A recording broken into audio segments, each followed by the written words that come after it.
কারাকারি করে লাভ নেই, রিজিক বন্টন করা। রিজিক কি করা? আর রিজকু মাকসুম, একদম বন্টিত হয়ে গেছে। আল্লাহি লান তামুতা নাফসান হাত্তা তাস্তাকমিলা রিজকাহা। আল্লাহর নবী বলেন, আল্লাহর কসম, একটি আত্মা, একটি প্রাণ মৃত্যুবরণ করবে না কোন আত্মা তার জন্য বরাদ্দকৃত রিজিক পূর্ণ না করে। বাতেই লোকমা না খাইয়া আপনার বাফের ক্ষমতাও নাই, আপনি মরে যাবেন। আর যেটা নাই সেটা আপনি খাইতে পারবেন না। আমি খাইতে বসি ভাত, আমার প্লেটে ভাত নিয়া আমার বাচ্চা বাহিরে খেলে, 2 বছরের মেয়েটা মাঝে মধ্যে দৌড় দিয়ে আসে, আইসা 1 লোকমা নিয়ে যায়, নিয়ে আবার দৌড় দিয়ে যায়, বাকি ভাত আমি শেষ করছি। তা আমার মালিক যেন বলে, আনিস, ওই মাঝখানের এই লোকমাটা তোর মেয়েরই ছিল, আমি তাকে যথাসময়ই নেওয়ার জন্য পাঠাইছি। তুমি যদিও ভাবছিলা পুরা ভাত তোমার, কিন্তু না, মাঝের 1 লোকমা তোমার মেয়ের। হ্যাঁ, রিজিক বন্টিত হয়ে আছে, রিজিক বন্টিত হয়ে আছে। ইন্না রাব্বি ইয়াবসুতুর রিজকা লিমান ইয়াশা ওয়া ইয়াকদির। আল্লাহ বলে, বান্দা, আমি যাকে ইচ্ছা রিজিক বেশি দেই, যাকে ইচ্ছা রিজিক কমিয়ে দেই, এটা আমার ইচ্ছা, আমার ইচ্ছা। বিশ্বাস? এক বিমানে বিদেশ গেছে, একই কোম্পানির চাকরি করে, 1 রুমে থাকে 16 বছর। আইবার পরে আমার পরিচিত একজনে বাড়ি গাড়ি অনেক কিছু করছে, আরেকজনে 16 বছর পরে আইবার সময় আরেকজনের থেকে ফ্যান হাওলাত করিয়া টিফিন দেয়ছে। একবার সত্যি নিজে কইছে, কজুর এই ফ্যানটা আরেকজন তে লই আইছে। 1 রুমে থাকছে, 1 রুমে, 1 দেশে। এমন হলো কেন? ফায়সালা কোথায়? আরে ফায়সালা কোথায়? এটা বুঝতেই হবে বাপ, এটা বুঝতেই হবে। দুনিয়া নিয়া কারাকারি না, দুনিয়া নিয়া কারাকারি না, দুনিয়া নিয়া কারাকারি না, দুনিয়ায় সেই যাবে। দাওয়াত ও তাবলীগের বিশ্ববিখ্যাত মুরব্বী ছিলেন, আহা, সোনার মানুষ ছিলেন, আলোকিত মানুষ ছিলেন হযরত মাওলানা উমর পালনপুরি রাহমাতুল্লাহি আলাইহি। উনি বলতেন, বাপ, মসজিদের ছাদে মনে করেন 500 লিটারের একটা পানির ট্যাঙ্কি, আর নিচে 5টা ট্যাপ অজু করার জন্য দিছে। তো হযরত উদাহরণ দিতেন আর কি, যে 5টা ট্যাপ দিয়ে মানুষ অজু করে, এখন পানি শেষ, অজু করতে করতে পানি কি হয়ে গেছে, আর কয় লিটার শেষ হয়েছে। আচ্ছা, এখন মুসল্লি একটু বেশি দেখা মসজিদ কমিটি বলল যে না, কষ্ট হয় 5টা ট্যাপে অজু করতে, মুসল্লিদের আরো 5টা ট্যাপ লাগান। তো আরো 5টা ট্যাপ লাগাইছে। এখন ট্যাপ হয়েছে কয়টা? এখন মুসল্লিরা উজু করে 10টা ট্যাপ দিয়া পানি শেষ হয়েছে। এখন পানি শেষ হয়েছে কয় লিটার?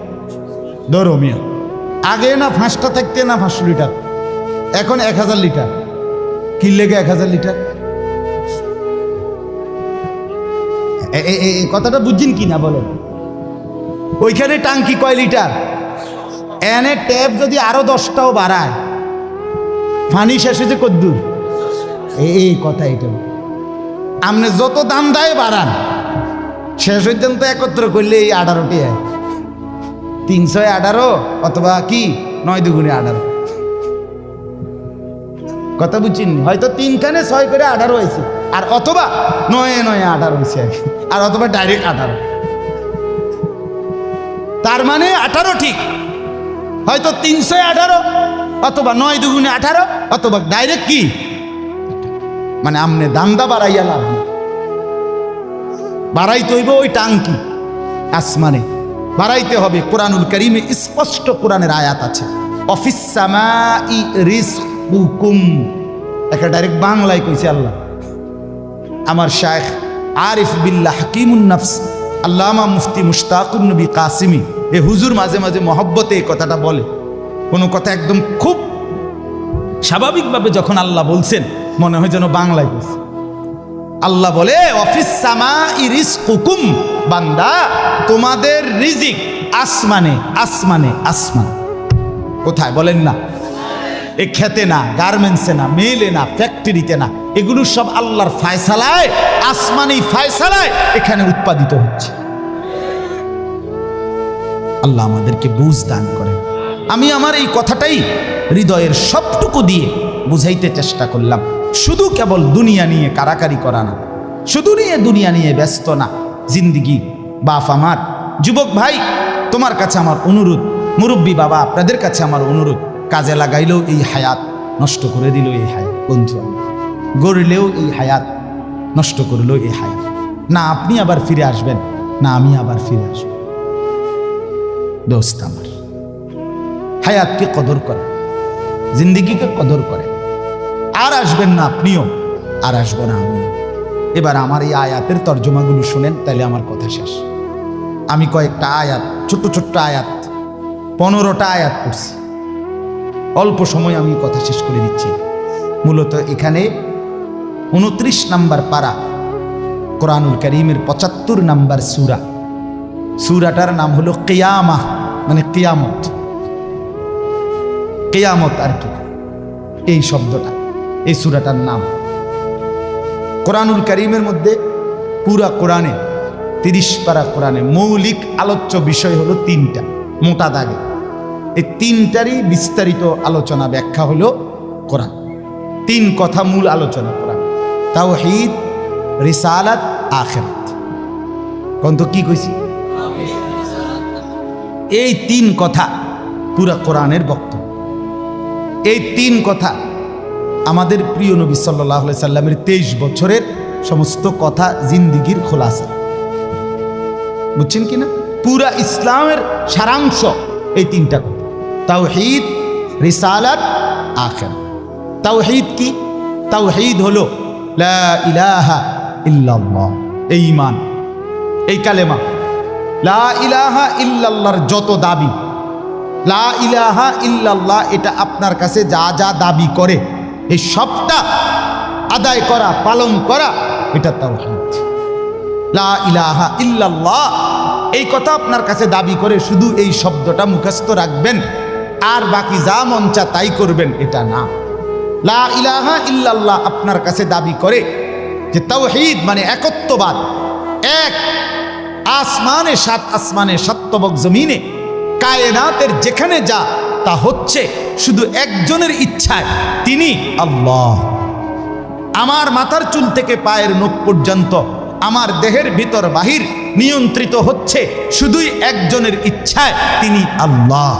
আমার জিন্দিগির হাসি কান্না, আনন্দ বেদনা, দুঃখ সুখ, প্রয়োজন অপ্রয়োজন, আমার চাওয়া পাওয়া, প্রাপ্তি অপ্রাপ্তি, সুখ দুঃখ সব কিছু আমার ভিতর বাহির পূর্ণ করবেন, পূরণ হবে যার মাধ্যমে, তিনি শুধুই একজন আল্লাহ।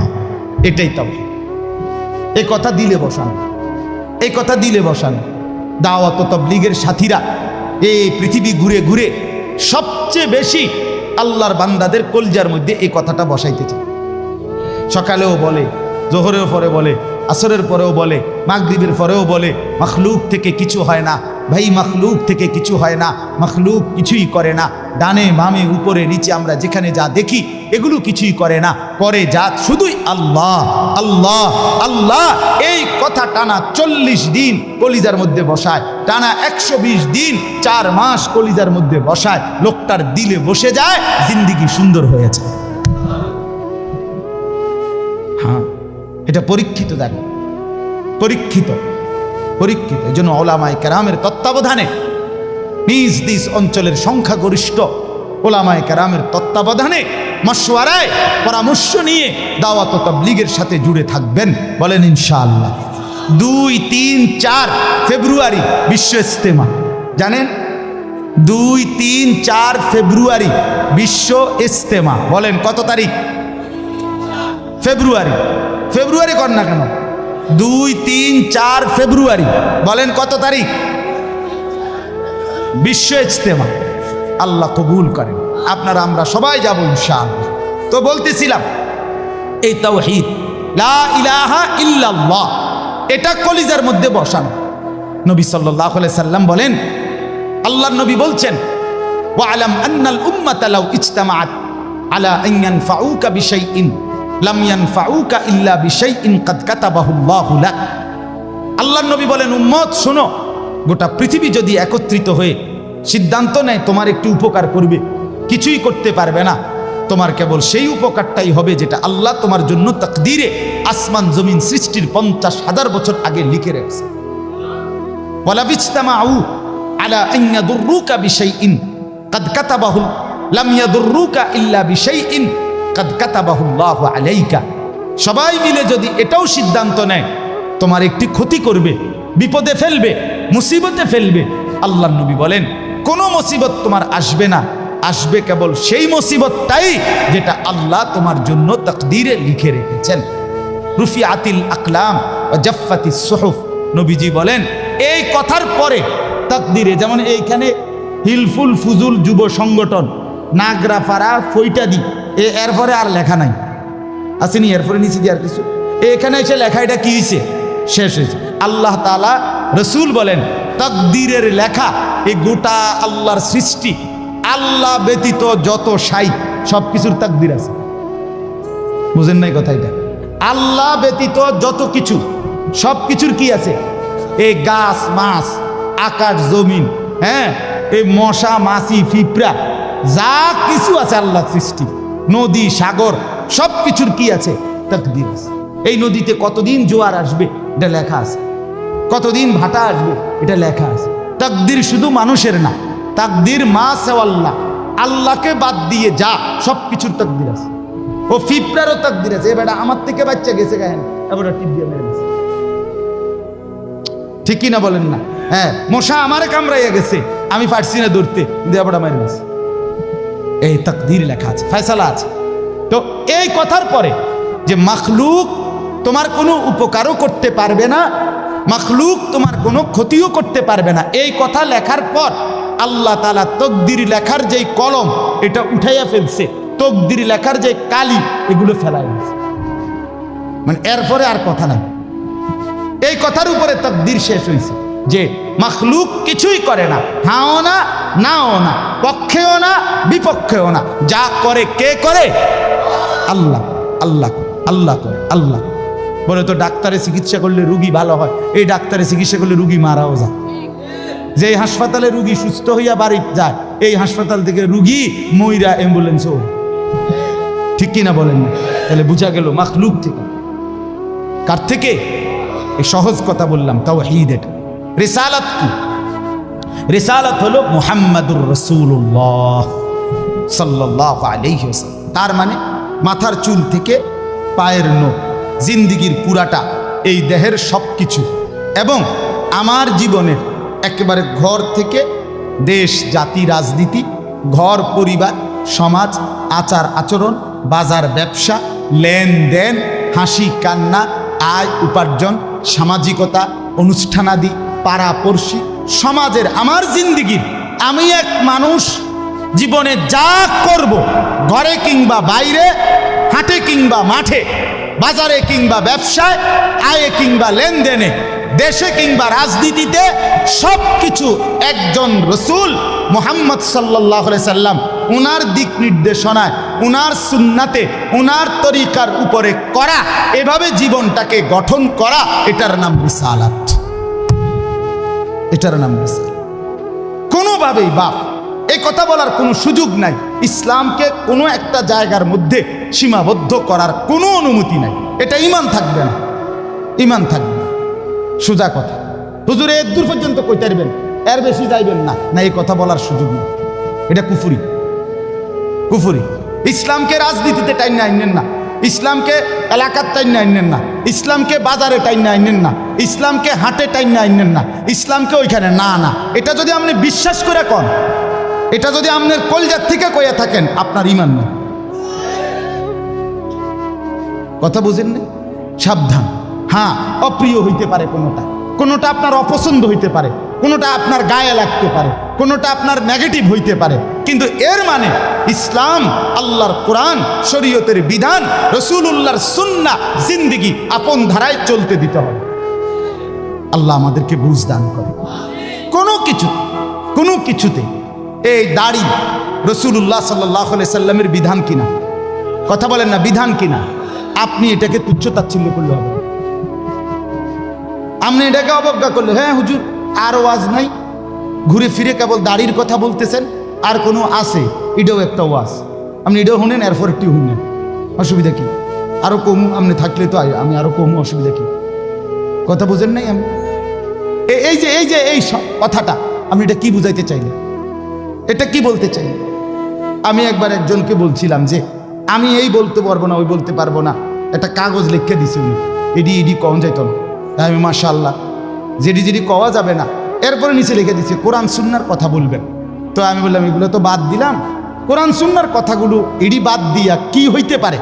আঙ্কেল আপনি যদি স্যাম্পল হিসাবে আপনি কিন্তু 10টা মিনিট কইয়া দেন যে এগুলো হইল কোরআন হাদিসের কথা, এরপরে আমি ব্যাখ্যা করবো। আপনি কিন্তু শুধু মূল বক্তব্যটা শিরোনাম দিয়ে আপনি গুদ্দুর কইয়া দেন যে এটা কি কইতাম, আপনি কন এগুলো কি আর আমরা জানি? তো আপনি না জানলে কাগজ লিখুন। এটা তো একটা স্ববিরোধী কথা হলো, স্ববিরোধী কথা না। আপনি জানেন না, এদিক দিয়েও আপনি এটা বুঝেন, আবার আপনি আইন কানুন দেখাইতে আছেন, তো এটা আপনি কি বুঝে আইন দিলেন? আল্লাহ আমাদেরকে বিবেক দান করেন। এটা ইনসাফ না, বরং জীবনের সব কিছু রাসূলুল্লাহ সাল্লাল্লাহু আলাইহি ওয়াসাল্লামের সুন্নাহর আলোকে, দিক নির্দেশনার আলোকে পালন করা, এটা ইনসাফ, এটাই দ্বীন, এটাই ইসলাম, এটাই শরীয়ত, এটাই নাজাত, এখানেই জান্নাত। আমার ঘাটতি আমাকে মেনে নিতে হবে, আমার কমতি আমাকে এটা মেনে নিতে হবে। মেনে নিতে হবে কিনা বলেন? হ্যাঁ, স্বীকার করতে হবে এটা আমার কমতি, এটা আমার ঘাটতি। অবজ্ঞা করা যাবে না, তুচ্ছ তাচ্ছিল্য করা যাবে না, টিটকারি মস্কারি করা যাবে না। ইসলামের একটা ছোট্ট জিনিসকেও তুরস্কার করা, তুচ্ছ তাচ্ছিল্য করা, ইস্তেহজা করা, এটা কুফর। আপনি জিজ্ঞাসা করেন ওলামায়ে কেরাম, এটা শরহে আকায়েদের মাসআলা, কুফরি। আমনে দাড়িকে, মেসওয়াককে, টুপিকে, পাঞ্জাব, যা কিছু ইসলামের নিদর্শন, তার একটি জিনিসকেও আপনি অবজ্ঞা করতে পারবেন না। ইস্তেহজা আপনি পালন না করা, এটা হলো কবিরা গুনাহ, আর অবজ্ঞা করা কুফর। একদিন মসজিদে মুয়াজ্জিন বেচারা পাগড়ি মাথা দিতেছে, ভদ্রলোক পয়সাওয়ালা মাতবরে এনে খাড়াইয়া এক পাশে প্রথম কাতারে, সে বলতেছে এই সমস্ত তেনাতুনা বান্ধনের টাইম এখন আসেনি।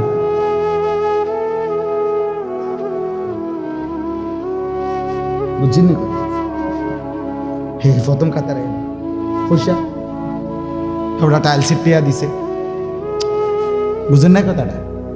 মসজিদে টাইলসের টিয়া দিছে, ওরাই তো মসজিদে তো উনি টাইলস না দিলে আমরা নামাজ পড়লাম বলে কেমনি? বাপরে বাপ, আপনি এটা কি বলবেন? কাকে তিরস্কার করলেন?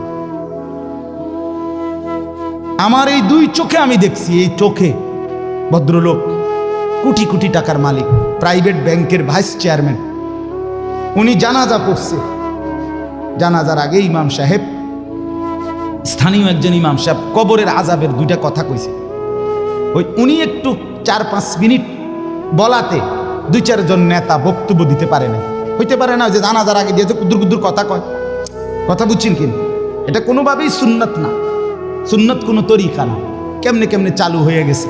যাই হোক, তো ওই ইমাম সাহেব কবরের আযাবের কথাটা বলাতে হতে পারে 2-4 জন নেতার বক্তব্য দিতে কি হয়েছে, একটু সময় হয়েছে না বা পারছে না দিতে।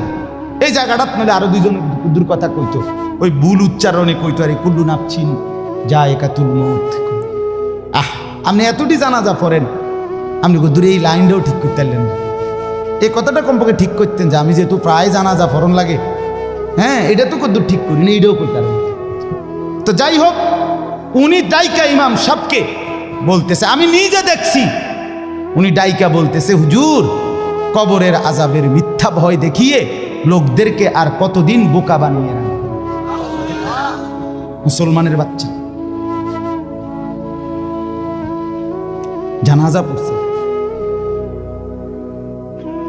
অহংকার করে গেলেন দুনিয়াতে, আর কি।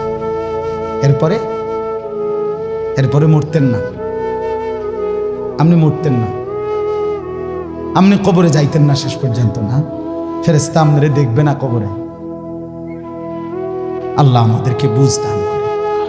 আমার বাপ, আমি দিল থেকে বলতেছি, অন্তর থেকে, পুরা দিন রাসূলুল্লাহ সাল্লাল্লাহু আলাইহি ওয়াসাল্লামের সুন্নাতকে নবীজির কোনো তরিকাকে, কোনো কথাকে আপনি প্রথম ধাক্কায় ফেলে দিবেন না। কথা রুচেন কিনা বলেন, মাথা নোয়ায় ফেলবেন, নত নিজেকে ছোট করেন, এরপরে ভাবেন আমার এই ত্রুটির সমাধান কি করতে পারি। ঠিক কিনা বলেন না? আল্লাহর কাছে বলেন, মাওলা আমি যে এই কারণে পারতেছি না, আপনি তৌফিক দেন, আপনি সুযোগ দেন, আপনি ব্যবস্থা করেন। আল্লাহ চাইলে ব্যবস্থা করেন। তাহলে রিসালাত। 3 নাম্বার হলো আখিরাত। 3 নাম্বার হলো কি? আখিরাত মানে জীবনের সব কিছুকে, আখিরাতকে মাথায় নিয়ে আমাকে মরতে হবে। কবর, হাসর, মিজান, ফুলসেরাত, আমার হিসাব, আমার আমল নামা, ফুলসেরাত পার, জান্নাত কিংবা জাহান্নাম, এইটাকে মাথায় রেখেই আমার হাঁটা চলা, আয় উপার্জন, স্ত্রী সন্তান, সংসার, আমার চলা ফেরা, আচার অনুষ্ঠান, বাজার ব্যবসা, লেনদেন, মানে কোনো কিছু করতে গিয়ে আমার যেন আখিরাত ক্ষতিগ্রস্ত হয়। ওয়া ইন্না দারাল আখিরাতা লাহিয়াল হায়াওয়ান। আল্লাহ বলছে বান্দা ওই আখিরাতটাই হলো বেঁচে থাকা। দুনিয়া তামাশা। কোরআনের স্পষ্ট আয়াত, ওমা হাদিহিল হায়াতুদ দুনিয়া ইল্লা লাহবুন ওয়া লাইব। আল্লাহ বলছে বান্দা দুনিয়া আর কিছুই নয়, শুধুই তামাশা, শুধুই খেলাধুলা। অতএব দয়া করে, আমার সময় নাই, আমি আর বাড়াতে পারছি না, কিন্তু এই কথাটাই আপনাদেরকে বুঝাইতে চাই, আমার সব কিছুর মধ্যে আখিরাতকে সাথে নিয়ে, সামনে নিয়ে যদি জীবন চালাই, আল্লাহর কসম দুনিয়ার সব প্রয়োজন পূরণ হবে, আখিরাতের জান্নাতও মিলে যাবে। আপনি ঠকবেন না বাপ। ফজরের নামাজ পড়লে কেউ ঠকে না, 5 ওয়াক্ত নামাজ পড়লে কেউ ঠকে নাই দোস্ত। হারাম উপার্জন করে কেউ লাভবান হয় নাই। গুনাহ কাউরে তৃপ্তি দেয় না, গুনাহ কাউরে, কোনো সুদখোর তৃপ্তিতে নাই, কোনো ঘুষখোর তৃপ্তিতে নাই, কোনো কিস্তিওয়ালা তৃপ্তিতে নাই। 90,000 টাকা ইনকাম করে, 60,000, 70,000 মাসে ন্যূনতম কামাই। আমি নিজে জিগাইছি, কাকু কিস্তি কয়টা? 60টা। কিস্তি চলে 60টা, মাসে ইনকাম 70,000। তাহলে 70,000 টাকা ইনকামের পরে যদি কিস্তি চলে 60টা, আমার মসজিদের ইমাম সাহেবের বেতন 10,000, 8,000, এবার আর কিস্তি চলার কথা কয়টা? কিন্তু ইমাম সাহেবের কোনো কিস্তি নাই। ঠিক কিনা বলেন না? ইমাম সাহেব কিস্তিও নেয় না, এশার নামাজের পরে ফজর পর্যন্ত চুরিও করে না, ডাকাতিও করে না। বেটা মালিকের ঘরে সেজদা করে, আল্লাহর ঘরের গোলামি করে, খোদার 30 দিন 10,000 টাকা দিয়ে বউ বাচ্চা নিয়ে ইজ্জতের সাথে হাসি মুখে, ধোয়া সাদা পরিষ্কার পায়জামা পাঞ্জাবি পরে আল্লাহর জিন্দিগি, আল্লাহর দুনিয়ায় জিন্দিগি কাটায় ফেলে। ওনার কিস্তি লাগে। আমার একবার একজনে কইছে, হুজুর রে আল্লাহ চালা, এরকম কইছি, আর একজন কইয়ে উঠছে, আর আমি কিন্তু আমনেরে কি ইবলিসে চালায়, আমনেরে কি শয়তানে চালাইনি? কথা বলেন না কেন? তো যে আল্লাহ হুজুর রে 80,000 টাকা দিয়ে চালাইতে, আরে আমনেরে চালাইতে 80,000 লাগে কেন? আমনের কিস্তি 4টা লাগে কেন? আমনে মূলত শয়তানের হাতে নিজেকে তুলে দিছেন। আল্লাহর হাত থেকে ছুটাইয়া নিয়া কার হাতে দিছেন? ইবলিসের হাতে, ইবলিসের হাতে। আপনি সুখ পাইতেন না, মনে রাখেন। আমি লিখকে দিলাম, সিল মাইরে দেবো, আমার সিল আছে, সুন্দর সিল, ওই যে কম্পিউটার সিল যেটা থাক, আমার এডি সিল আছে। আপনি সুখ পাইতেন না, আপনি তৃপ্তি পাবেন না। গুনাহ তৃপ্তি দেয় না। এক সাগর, আটলান্টিক মহাসাগরের সব পানি যদি কোনো নেশাখোর, মদখোর, কোনো গাঞ্জাখোরকে দেওয়া হয়, সব পান করার পরেও তার তৃপ্তি হবে না। কিন্তু 1 গ্লাস পবিত্র পানি পান করে তৃপ্ত হয়ে যায় হালাল। সারা পৃথিবীর 100 কোটি নারী যদি আজকের অসভ্য উলঙ্গ ছবি দেখে, যেই যুবক এরে যদি 100 কোটি নারীও উলঙ্গ করে দেখায়, কসম আল্লাহর, এই জানোয়ারের তৃপ্তি হবে না। কিন্তু একজন পুরুষ 70 বছর 90 বছর একজন হালাল স্ত্রী দিয়া তার জিন্দিগি কাটায় ফেলে। হালাল তৃপ্তি দেয়, হারাম কি দেয় না? আল্লাহ আমাদেরকে বুঝ দান করে। অতএব আখিরাতকে বাদ না দেওয়া। যুবক বন্ধু তুমিও না, বুড়া বাপ আপনিও না, পর্দার আড়ালের মা বোন আপনারাও না। আল্লাহ আপনাদেরকে তৌফিক দেন, আল্লাহ আপনাদেরকে কবুল করেন। এই আয়াতগুলোতে আল্লাহ আখিরাতের কথা বলছে। আমি শুধু এক টানে তর্জমা বলছি, লা উকসিমু বিয়াউমিল কিয়ামা। আল্লাহ বলেন আমি কসম করছি কিয়ামতের দিনের। ওয়ালা উকসিমু বিন-নাফসিল লাওয়ামা। সাথে সাথে আমি আল্লাহ কসম করছি ওই অন্তরের যেই অন্তর মানুষকে গুনাহের কারণে তিরস্কার করে নেক কাজে উৎসাহিত করে। সুবহান। আয়াহসাবুল ইনসানু আল্লান নাজমা ইজামা, আল্লাহ বলে মানুষ তোমরা কি ভেবেছ, তোমরা কি এই মনে করো আমি আল্লাহ কবর থেকে ছড়িয়ে ছিটিয়ে যাওয়া হাড্ডি গোশত যেগুলো ছিন্ন ভিন্ন হয়ে নিঃশেষ হয়ে গেছে আমি সেগুলোকে একত্রিত করতে পারবো না? সুবহান। আল্লাহ বলে বালা কাদিরিনা আলা আন নুসাব্বিয়া বানানা। এক মিনিট, এই যে ফিঙ্গার দেয় যে বোঝেননি, ফিঙ্গার নেয় না এমনি ফিঙ্গার, এই এতটুকু জায়গার মধ্যে 800 কোটি মানুষ যদি ফিঙ্গার দেয়, এই জায়গা একরকম একই সাইজের এই বৃদ্ধাঙ্গুলির এটা, কিন্তু 800 কোটি ফিঙ্গার ভিন্ন ভিন্ন। আচ্ছা এই এদুর জায়গার ভিতরে 800 কোটি ডিজাইন কেমনি করলো? বুঝেন না কথাটা? জায়গাতেই করবে। এটার ভিতরে আপনি কয়টা আঁক দিয়ে কয়টা আলগা আলগা করতেন পারবেন, করেন না আপনার 30টা নাহলে 300টা। 800 কোটি কেমনি করলো? ফিঙ্গার এটা এখানে আমাকে হাজি মহিলা হারায় গেছে, বেডি রোমের থেকে চলে গেছে মক্কা শরীফ, কিচ্ছু নিছে না, কারণ কোনো কাগজ বেডি লাগে না, পাই না হারায় গেছে। রাত্র 11টা বাজে মহিলারে মোয়াল্লেমে গিয়া ঠিকই সৌদি আরব মোয়াল্লেম অফিস থেকে নিয়ে আসছে। কেমনে আনলো? ও ফিঙ্গার দিছে আর বেডির পুরা ঠিকানা বাইরেছে। বুঝেন না? ওই এয়ারপোর্টে না কি নিছে, ফিঙ্গার নিছে। তাইলে আল্লাহ বলেন বান্দা আমি আল্লাহ শুধু হাড্ডি গুড্ডি ফেরত দেব না, ফিঙ্গারও ফেরত দেব। বালা কাদিরিনা আলা আন নুসাব্বিয়া বানানা। এই বানানা অর্থ আঙ্গুলের অগ্রভাগ। আঙ্গুলের অগ্রভাগে যেই দাগগুলো ছিল, ঠিক যারটা যেটা ছিল দুনিয়াতে থাকাকালীন, কেয়ামতের ময়দানে উঠাইবার সময় ওই ফিঙ্গার মিলাইয়া যদি এখানে ফিঙ্গার দিয়া রাখো, হাসরের মাঠে ফিঙ্গার দিল, এক ফিঙ্গার আসবে। বালা কাদিরিনা আলা আন নুসাব্বিয়া বানানা, এমন যিনি তিনি আল্লাহ। বাল ইউরিদুল ইনসানু লিয়াফজুরা আমামা, আল্লাহ বলে অথচ মানুষ সে বর্তমানকে তো অস্বীকার করে করে আর সামনের ভবিষ্যৎ নিয়েও আমি আল্লাহর সাথে তর্ক করে। কি করে? ইয়াসআলু আইয়ানা ইয়াউমুল কিয়ামা। অহংকার আর নাফরমানি করতে করতে হুজুরদেরকে, আলেমদেরকে, দিনদারদেরকে ব্যঙ্গ করে জিজ্ঞেস করে কি কোন দিন হইব কিয়ামত? হয় না দি কোন দিন হইব? ফাইদা বারিকাল বাসার, আল্লাহ বলে হবে বান্দা সেদিন কিয়ামত হবে যেদিন ইসরাফিল ফু দিবে, সেদিন সমস্ত চোখ ধাঁধা লেগে যাবে। আহা কি হলো, আহা কি হলো। ওয়া খাসাফাল কামার, সব চাঁদটা আলোহীন হয়ে যাবে। ওয়া জুমিআ আশ-শামসু ওয়াল কামার, সূর্য চন্দ্র এক হয়ে নিষ্প্রভ আলোহীন হয়ে যাবে, সব এলোমেলো হয়ে যাবে। আরে ওই যে একদিন শনিবার যে সকালবেলা ভূমিকম্প হয়েছিল কয়দিন আগে, মনে আসেনি আপনাকে? 9:30টার দিকে আমি চাঁদপুর ছিলাম মাহফিলের কারণে। কুমিল্লা ক্যান্টনমেন্ট তো আমার বাসা, তো ওইখানে এক ব্যবসায়ী ক্যান্টনমেন্টের গুমতি টাওয়ার, বড় টাওয়ার, ব্যবসায়ী আমারে ফোন দিচ্ছে, হুজুর হুজুর হুজুর হুজুর দোয়া করেন দোয়া করেন। কি হয়েছে? আমরা সব ব্যবসায়ী বাইরে গেছি। কি হয়েছে ভাই?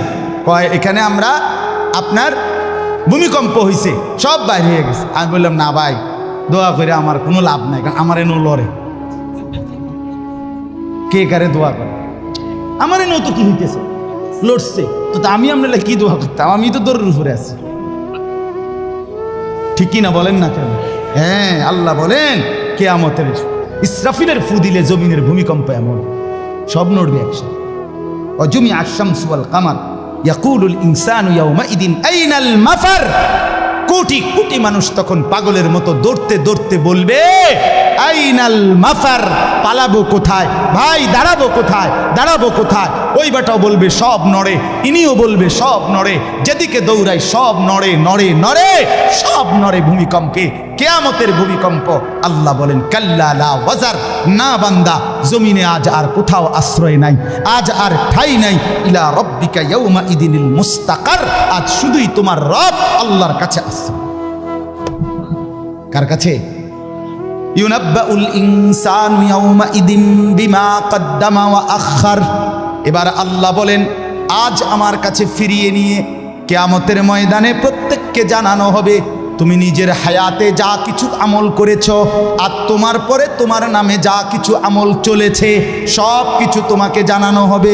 তুমি করেছো এই, তোমার নামে চালু ছিল এই, আমি করেছি নামাজ এত ওয়াক্ত, আমি মসজিদে দিয়েছিলাম তো সেই মসজিদে নামাজ হয়েছে এত ওয়াক্ত। আল্লাহ বলেন তোমার নিজের নামাজ এটার নেকিও তোমার, ওই মসজিদে যে সহযোগিতা দিয়েছিলে সেই নামাজগুলোর সওয়াবও তোমার নামে দেওয়া হবে। এবার সুবহানাল্লাহ কইছেন না, নাউজুবিল্লাহ লেখা রেডি হন। তুমি যে দেখছো টেলিভিশন এগুলার গুনাও লেখা হবে। তোমার যে বউ বাচ্চার জন্য রঙিনটা রাইখা আইছো টেলিভিশন, তারা পরবর্তী এই টেলিভিশন যেই 20 বছর দেখছে এইটার সমস্ত গুনাও তোমার নামে লেখা হবে। সমান সমান হয়েছি নি? সুবহানাল্লাহ নাউজুবিল্লাহ। এবার আম্মু বুঝ করে বালিল ইনসানু আলা নাফসিহি বাসীরা। আল্লাহ বলে শুধু জানাবো না, বরং প্রত্যেকটা মানুষ নিজের আমলনামা নিজের চোখেই দেখতে। ওয়ালাউ আলকা মাআযীরা, যদিও সে নিজের আমলনামা দেখে নানা উজর আপত্তি ছলছাতুরি করতে চেষ্টা করবে, আল্লাহ এদিনই না তো না, ঠিক আছে কিন্তু এইভাবে বুঝি ফেলছি, আরে কি তো শুক্রবারটাও তো পাইতেছি না, শুক্রবার ওদের নাই। ফেরেশতা বলবো দোস্ত শুক্রবারে আইছিলা ঠিক, অজু হয়েছে না দেখে লিখছি না। শুক্রবারে আইছিলা ঠিক, কিন্তু ওই যে খুতবার সময় জিমাইছ, তোমার তো হোক বা নাই, তুমি তো খারাই গেছো, এটা হয়েছে না। বাদ সদর বদরেরই। হ্যাঁ, আল্লাহ বলেন বান্দা ওজোর পেশ করবে, কিন্তু আমি তার কোনো ওজোর শুনবো না। আল্লাহ আমাদের প্রত্যেককে আখিরাতের জন্য প্রস্তুতি নেওয়ার তৌফিক দান করেন। আমরা বাঁচবার উপায় নাই, আমরা আড়াল করবার উপায় নাই, লুকাইবার কোনো সুযোগ নাই। আছে কি কোনো সুযোগ? অতএব দোস্ত আমার, লা ইলাহা ইল্লাল্লাহকে মেনে নেন, মুহাম্মাদুর রাসূলুল্লাহকে জীবনে পুরা জিন্দেগি রাসূলের সুন্নাতকে গ্রহণ করেন, আখিরাতের জন্য প্রস্তুতি নেন। আল্লাহ তৌফিক দেন, আল্লাহ কবুল করেন। যুবক ভাই 5 ওয়াক্ত নামাজ পড়ো, ফজরের নামাজ কষ্ট করে হলেও পড়ো। মোবাইলের উলঙ্গ ছবি, নাচ গান, নর্তকী দেখা ছেড়ে দাও দোস্ত আমার। বাপ চাচারা বিড়ি সিগারেট খাওয়া বন্ধ করে দেন, চায়ের দোকানের আড্ডা বন্ধ করে দেন। হায়াতের শেষ টাইমটা আল্লাহর তাসবিহ, কোরআনুল কারীমের তেলাওয়াত আর তাহাজ্জুদ নামাজ পড়ে জিন্দেগিটা কাটান। পর্দার আড়ালের মা বোন নিজের ইজ্জত, নিজের পর্দা, নিজের সতীত্ব, নিজের সম্ভ্রমের কদর করেন। বোন আমার, মা আমার, বিবি আমার, বোন আমার, আল্লাহর দোহাই বলি, যে নারীর পর্দা নাই, যে নারীর ইজ্জত নাই, যে নারীর সম্ভ্রম নাই, তার কিচ্ছু নাই, কিচ্ছু নাই, কিচ্ছু নাই। এটা প্লাস্টিক, এটা শোপিস, এটা উপঢৌকন, এটা উপভোগের একটা বস্তু, যেটাকে দর্শক শুধু দেখে আর মজা নেয়। আল্লাহ আমাদের মা বোনদেরকে ইজ্জতের কদর বুঝবার তৌফিক দান করেন। আজকের যুবকদের এই মাহফিল আল্লাহ কবুল করেন, আমিন। সুবহানাল্লাহি ওয়া বিহামদিহি, সুবহানাল্লাহ। জি।